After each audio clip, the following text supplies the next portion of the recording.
To start with the military spending, we know that Russia's invasion of Ukraine has been putting a lot of pressure on NATO members to beef up their military spending.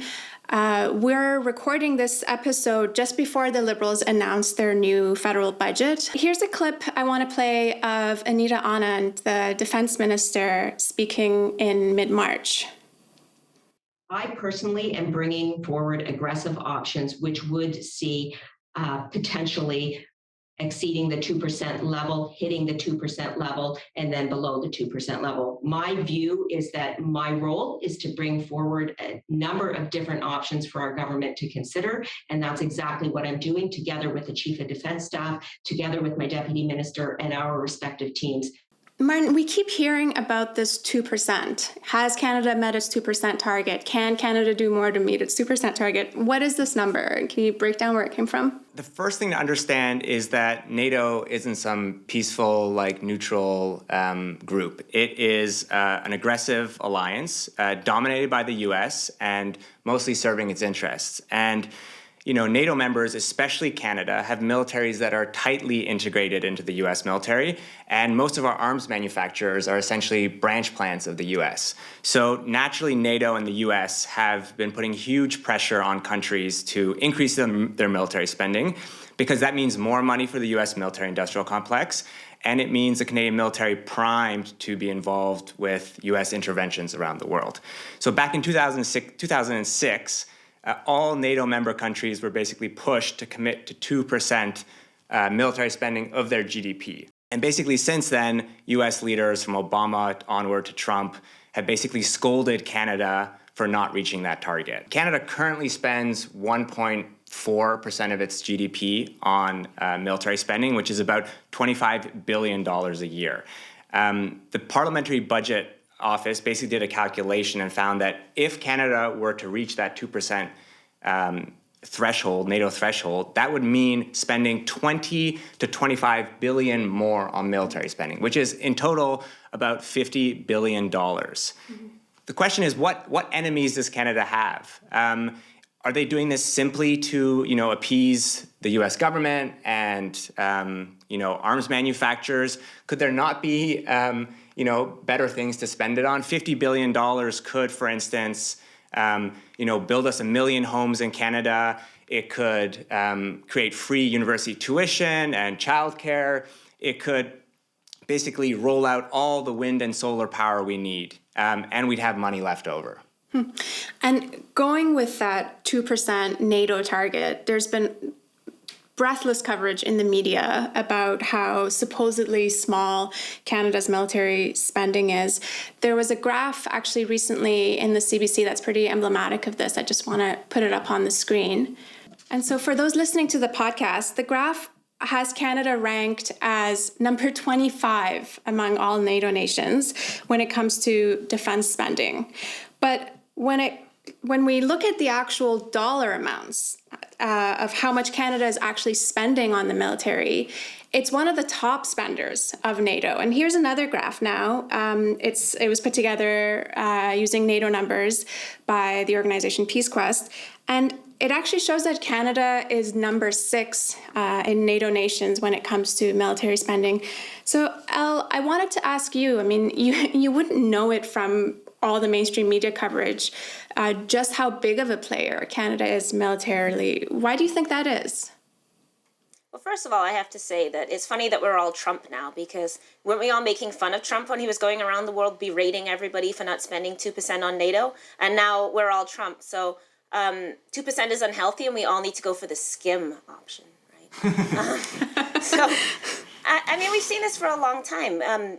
I can't think of a federal election, certainly in my lifetime, where the war spending, military has ever come up, except in terms of people asserting things like support for Israel or support for the military. So we never have a national debate by any of our parties about how much we should spend on the military, what the military does, do we support this? So there's a de facto kind of silent consent that's assumed by the majority. We see these propaganda stories all the time. The CBC in Nova Scotia just ran a story about a factory in Lunenburg, which is where the Blue Nose, this famous ship, is on the dime, so this is like part of Nova Scotia's provincial identity. So now they're making, in the same town that made the Blue Nose, handcrafting is still alive because they make parts for Lockheed Martin jets, right? Like, so there's no discussion, of course. They don't talk to anybody about militarization. I remember CBC running a story a few years ago bragging that Canada holds the record now for the longest kill shot, which is like killing somebody extrajudicially, right? So we have the best snipers in the world. So, what we have had over years is a presentation of Canada as a peacekeeping nation that only intervenes, when it's kind of nice and we're just saving people, which is, of course, in general, part of the narrative of imperial countries. And then no discussion about military spending. We don't have a broad-based defund the military movement, even though it's deeply tied to the militarization of the police. And then the media says nothing and presents it as consensus. So, how are Canadians even supposed to begin to understand these issues? Another reason that the Department of Defense has been giving these days for increasing its military spending, Pam, is the supposed threat to the North and our northern borders. There's this claim that we need to protect quote unquote Arctic sovereignty after Russia attacked Ukraine. I mean, first of all, can you help me understand what the security threat is to the Arctic right now? Well, I think it's a perceived threat on the one hand, but it's also another justification for Canada to consistently have a reason to militarize the North. And that's something that Inuit people, First Nations, have long gone to the UN and said, stop militarizing our territories. So they do it under the guise of so-called Arctic sovereignty. But what they're really doing is trying to consistently assert Canadian sovereignty over the Arctic, which already has a sovereign people there, and that's the Inuit people. They're sovereign. They're the first and only legitimate sovereign entity in the North. Canada's is only an asserted sovereignty, and it continually has to flex and spend money on the military and militarize our territories in order to consistently enforce that, when legally and politically and relationship-wise, it would be much better to just simply support Inuit sovereignty in the way that they want to. Sovereignty isn't just about how big your guns are. Sovereignty can also be about living there and asserting your sovereignty and living as Inuit people. You don't need guns to do that. And I think people, again, like Elle said, are not having these conversations on a much larger scale, that the militarization of Indigenous territories is something that we have been fighting against for decades, both at the United Nations level and the Inter-American Commission on Human Rights, saying Canada's got to stop militarizing our territories. And now, interestingly enough, that's a part of the new United Nations Declaration on the Rights of Indigenous Peoples, the new bill, C-15, that has been recognized as having applicability in Canadian law, that Canada's got to stop militarizing our territories, and that if we want them militarized, we'll let Canada know. But I've never heard a call by First Nations or Inuit to militarize our territories. And even in response to this announcement, it was the Premier of the Northwest Territories who said, if you want to talk about Arctic security, we're worried about climate change. We're worried about housing. We don't have broadband internet. This is not the kind of security and sovereignty we need, But of course, it's much easier for Canada to engage in these grand military exercises. And it was funny because in March, they ran this exercise with the US in the Arctic, which they hilariously called Noble Defender, where they did these air exercises. But again, much easier to do that than make meaningful change, right? Exactly. And think about the prioritization of threats. All around the world, there's different kinds of threats. They have different priorities, different kinds of impacts. What is the potential threat from Russia right now, who's pretty much just focused on Ukraine, versus the threat of climate change to the Arctic territory, to Inuit territory? It's not just a threat. It's actually unraveling and has been unraveling and is having substantive impacts on the Inuit for quite some time, but will have also worldwide implications in terms of climate disasters and temperatures and ice melting and all of those things. That's the biggest threat right now to the Inuit. And you've also got all of the issues around water security and food sovereignty and housing and healthcare and all of those things for the Inuit, who, primarily are the ones that live in the north. So if you look at the most immediate and substantial threats, those are the ones we should be addressing, not militarizing the north. Can we just not leave unremarked like the name Noble Defenders? Like Canada can't stop using the colonial overtones despite itself. And Yeah. it sounds like either like a Led Zeppelin song or like the theme song for like an 80s children's show, like Noble Defenders, if you need a it's like the cat version of Paw Patrol, like Noble Defenders, like the kids, like cats that are like, one's a fighter jet and one's a military procurement and one funds a poetry prize, and they're all cats. Yeah. Go Power Rangers. It's kind of the same thing. Exactly. There's this kind of like gaslighting that goes on in the names. Like you could almost play a game like, is this a corporate entity or the name of a missile, right? So Hidden Hand of the Market, is that a missile? Or is that, an economic plan? Because I've been reading all this stuff, getting prepped for this about, the military, and you get so confused because after a while you start to be like, oh, is that the name of a military program? So I was reading an article on Lockheed Martin. They were talking about emerging opportunities. I'm like, okay, is that the name of a jet? Like the emerging opportunities? Is that a bomb? Or is that... We should have a the game where economic you have idea? to guess. Yeah, like, is this a corporate Exactly. plan, a government budget, or, in the name of a missile? But this is about the euphemisms, of which national security is, of course, the biggest one. At the same time as NATO is forming in 1949, this is, Cold War politics. It's the same time as Canada begins persecuting gay people in the public service under the name of national security. This is preventing immigrants under national security. So this has always reached back to this idea of Canada as white, settler, colonial, patriarchal. All these things are part of the same idea. And now we're hearing that, NATO should be declared a fundamental part of Canadian values.